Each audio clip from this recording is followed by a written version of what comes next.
ಮಂಡ್ಯದಲ್ಲಿ ಮತ್ತೆ ಕರಾಳ ದಂಧೆ ಬಟಾ ಬಯಲಾಗ್ತಾ ಇರೋದು ಸ್ಪಷ್ಟವಾಗ್ತಾ ಇದೆ. ಸರ್ಕಾರಿ ಹೆಲ್ತ್ ಕ್ವಾರ್ಟರ್ಸ್ ನಲ್ಲಿ ದುಷ್ಕೃತ್ಯವನ್ನ ಎಸಗಲಾಯ್ತಾ ಅನ್ನೋ ಪ್ರಶ್ನೆ ಇದೆ.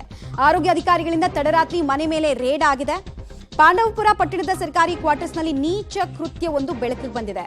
ಆರೋಗ್ಯ ಇಲಾಖೆ ಅಧಿಕಾರಿಗಳು ಪೊಲೀಸರಿಂದ ಜಂಟಿ ಕಾರ್ಯಾಚರಣೆ ಆಗಿರೋದು. ಭ್ರೂಣ ಹತ್ಯೆ ನಡೆಸುವಾಗಲೇ ರೆಡ್ ಹ್ಯಾಂಡ್ ಆಗಿ ಕೀಚಕರು ಸಿಕ್ಕಿ ಬಿದ್ದಿದ್ದಾರೆ. ಪಶುಗಳು ಸಿಕ್ಕಿ ಬಿದ್ದಿದ್ದಾರೆ.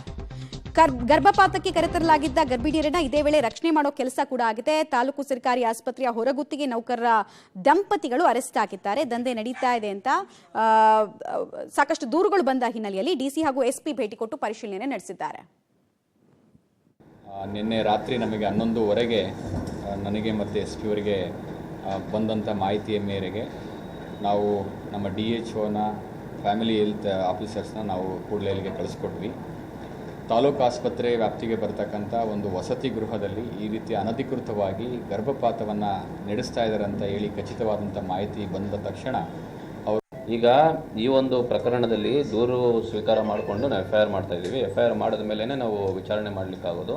ಹಾಗಾಗಿ ದೂರನ್ನ ನಮ್ಮ ಏನು ಫ್ಯಾಮಿಲಿ ಹೆಲ್ತ್ ಆಫೀಸರ್ ಇದ್ದಾರೆ, ಜಿಲ್ಲಾ ಫ್ಯಾಮಿಲಿ ಹೆಲ್ತ್ ಆಫೀಸರು, ಅವರು ದೂರನ್ನ ರೆಡಿ ಮಾಡ್ತಾ ಇದ್ದಾರೆ. ಅವರು ದೂರು ಸ್ವೀಕಾರ ಮಾಡ್ಕೊಂಡಿದ್ದೀವಿ. ಈಗ ಮಾನ್ಯ ಜಿಲ್ಲಾಧಿಕಾರಿಗಳಿಗಾಗಲೇ ಹೇಳಿದಾಗೆ 4 ಜನನ ನಾವು ವಿಚಾರಣೆ ಕೂಡ ಮಾಡ್ತಾ ಇದ್ದೀವಿ.